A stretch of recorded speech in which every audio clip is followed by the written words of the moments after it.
2017, nung inumpisahan ko ang paggawa ng mga HRB stainless bracket na to, tuwing may magpapagawa sa akin, pinapapunta ko dito para may actual sa mismong motor nila. Bawat punta nila dito ay nag-iwan ako ng pattern para sa mga motor na yon. Kasi dumami yung pattern ko. Pinasok na din namin yung Lazada at Shopee. At pwede na rin kami sa meet-up or shipping hanggang sa dumating ang pandemic at naglabasan na rin mga alloy box with monorack. Dito unti-unti kaming nawala ng mga gawa. Ang dating 10 reseller ko, isa na lang ang matibay na natira ngayon. Ikaw, baka gusto mo. Tara, usap tayo dito.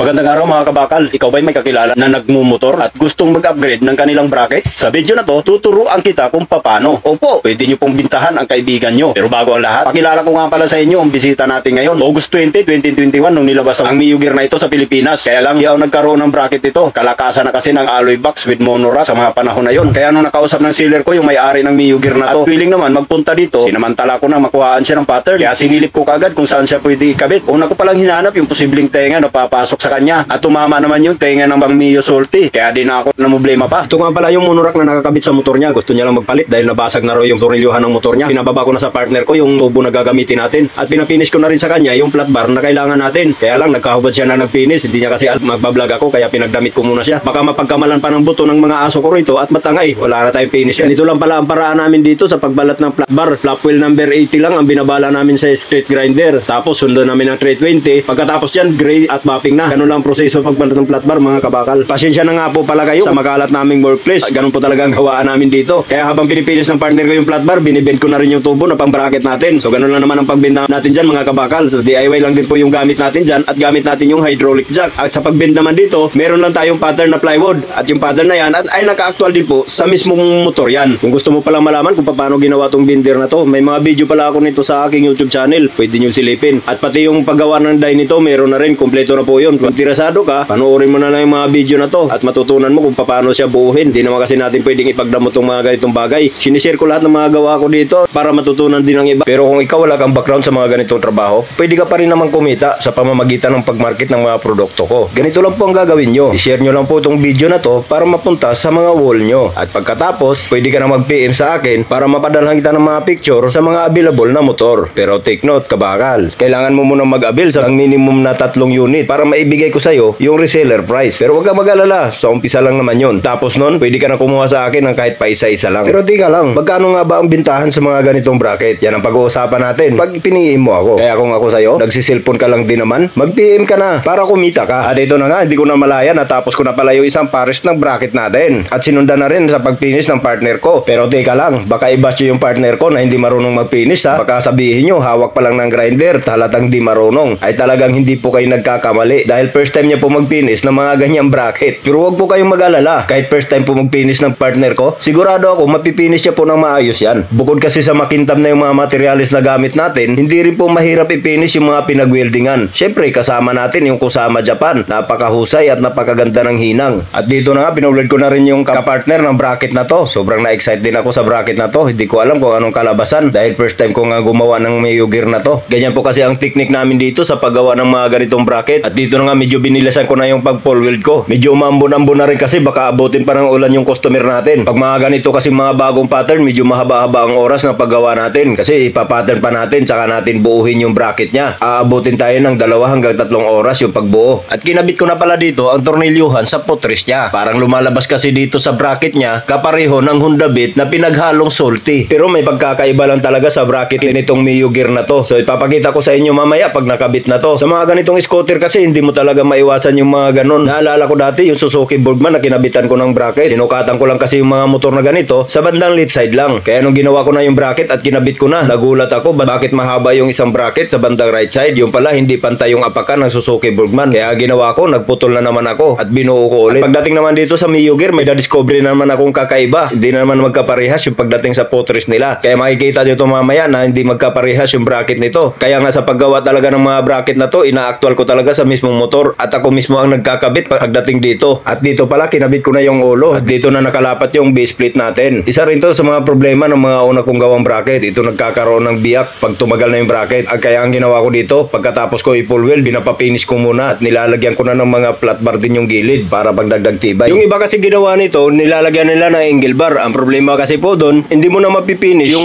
mismong loob. Kapag full weld naman dito, kailangan ko pa rin gamitan siya ng filler. Kahit na sabihin nating lapat yung pagkalapat natin, kailangan pa rin natin gamitan ng filler para tumibay yung hinang natin. At kung mapapansin nyo nga po dito, nag-full weld ako. Gamit ko lang po yung ordinary clear glass na maskara. Hindi ko po gamit yung maskara na Ephraim Shop. Gawa nga po nung makulimlim ang panahon natin ngayon, medyo hindi ko makita yung wewildingin natin. Pero kung ikaw, baguhan ka pa lang sa ganitong kalakaran, mas advice ko sa'yo, gamitin mo yung auto darkening mask na galing kay Ephraim Shop. Mas maganda po yun para sa mga beginners. We were playing with fire.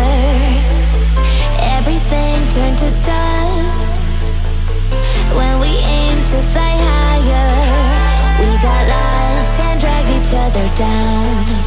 We kept running from the shadows in the night, realizing it was not worth the fight.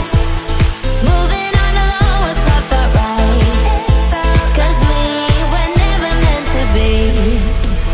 Dum dum da dum day, dum dum da dum day, dum dum da dum day, 'cause we were never meant to be.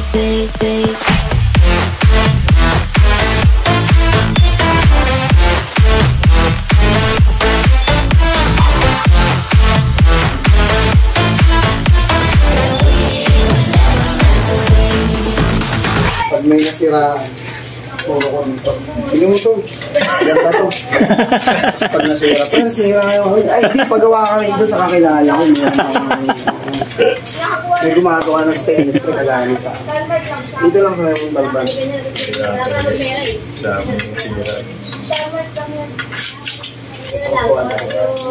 Mabilis yan. We were playing with fire. Everything turned to dust. When we aimed to fly higher, we got lost and dragged each other down. We kept running from the shadows in the night, realizing it was not worth the fight. Moving on alone was what felt right, 'cause we were never meant to be. Dum dum da dum day, dum dum da dum day, dum dum da dum day, 'cause we were never meant to be.